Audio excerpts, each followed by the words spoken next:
my guest here today. The last time we sat down with him, I think Valuetainment had 1,200 subscribers, and we were barely getting started, and then it's led to what it is today, nearly 2 million subscribers. And while at that time, I think this had sold, I don't know, 25 million copies, I don't know what the number was, Rich Dad Poor Dad has sold 41 million copies. I suggested to Robert, I said maybe he's got to do a new book titled 50 Shades of a Rich Dad. Maybe it's got a whole different market. But anyways, it's good to be back with our friend here, Robert Kiyosaki. Thank you so much for making the time. Thank you. Congratulations on your success. Yes, congrats on this 41 million. Are you kidding me?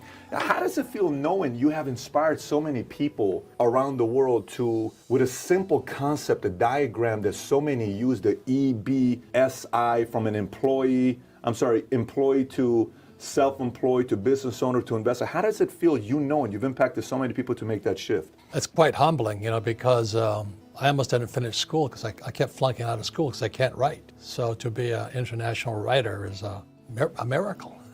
I bet your teachers, if they had to see that that's taking place, I wonder what some of the critics who knew you at that time would be saying about 41 million copies today. But let's talk about some of the stuff that's going on today. The market is an interesting market today. I'm kind of curious to know what you got going on. Obviously, you wrote a book called Who Stole My Pension, which we'll get into here in a minute. But it's an interesting market. Dow's at 29K, You got Brexit's about to take place, January 31st, 2020. They're kind of going through that to see what's going to happen there. You got the Iran-US conflict, right? You got the trade war with China, that's taking place, and there's some more going on right now with Japan, but they're kind of getting the deal going, right? You got Venezuela still having some issues with Maduro and Guaido with their oil. You got U.S. with politics. It's a very divisive time with mainstream media and Trump and impeachment and all this, just all this stuff that's going on. A lot of people see that as a scary time. A market crashes around the corner. What am I going to do? I'm going to lose everything. I'm going to go through this. How does somebody like you, from your lens, how do you view today's economy and what's taking place? Well, first of all, the reason I wrote Rich Dad, Poor Dad was because I knew this time was coming. And we have, as a world, have never been here before. And so is it a spooky time? Damn yeah. It is probably the most dangerous time ever. There's nothing to compare it to because there's never been a world economy before. For example, 100 years ago, if there was a stock market crash in England, didn't affect anybody. But now the U.S. market goes down, the world goes down. So plus with social media and all this we're doing now, and so we've never been here before. And I'm excited about it because I make more money in crashes than I do when they go up. So, but for the average person, they'll get wiped out. I'm afraid at the worst, I hope I'm wrong, but I think we're heading for a global depression. Global depression? Yeah. What does that look like? Depression. I mean, people are depressed. The economy stays down. It's hard to come back up. And now the good news is that for those who are prepared for it, like you and things like this, you'll do better. See, not everybody dies in a plane crash. Some plane crashes. But the last crash in 2008, I was on Wolf Blitzer's program 6 months before Lehman Brothers went down. And I said Lehman was going down. And nobody listened, but it went down.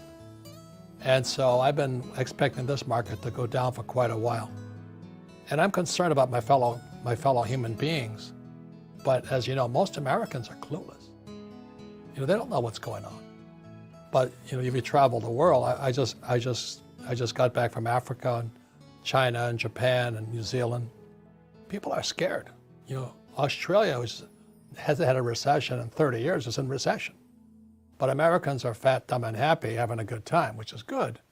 But I'm concerned. That's all I can say. I'd be afraid if I had kids. You'd be afraid about having kids today? If I had kids, no. I think as an adult you can go hungry, but you don't want to see your kids go hungry, and that's what's going to happen. Do you think it's going to get that bad? Yeah. Let me ask you this: what is the biggest factor that's going to cause that? Well, the reason I wrote Rich Dad, Poor Dad is the U.S. dollar.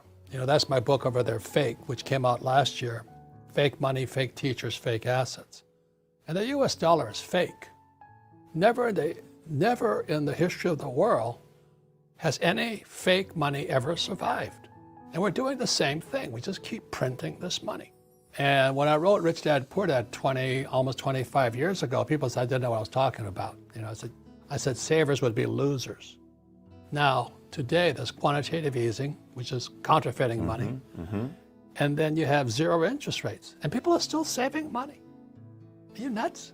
They just printed, I think, $500 billion in September of this year because the repo market is going down. And the average guy goes, well, what's the repo market? They don't know. So that's why it's fake money, fake teachers, fake assets. Our education system, it has been my rant forever. Why don't we teach people about money? Why is it? We all use money, but we don't teach people about it. So that's why I'm concerned. And I wrote this book, Who Stole My Pension? It's already sold out.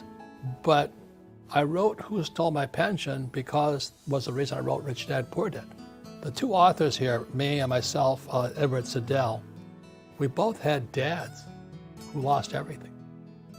And when I was in my 20s and my poor dad lost everything, it scarred me. And I said, I'm never gonna let anybody ever do that to me. So I had just come back from Vietnam in '73. My dad was unemployed, poor dad was unemployed, and he tells me to go fly for the effing airlines. I said, are you kidding me? And he says, go back to school, get your master's and get your PhD. I said, are you kidding me? Here the guy is unemployed. He's got no pension, he's got no paycheck, and he's telling me to go back to school. I said, what, learn nothing? You know, and those guys who, my friends who flew for United Airlines, they're broke today. Their pensions were stolen. US Air, same thing. You look at what's going on in Paris today as we talk, they're rioting. Millions of people are rioting because of pensions. Japan, they're rioting because of pensions. Terrible. You see them, it's terrible. Yeah. Yeah. And Americans, I wonder how my 401k is doing. I'm going, gee, I'd be a little bit worried, but they don't know.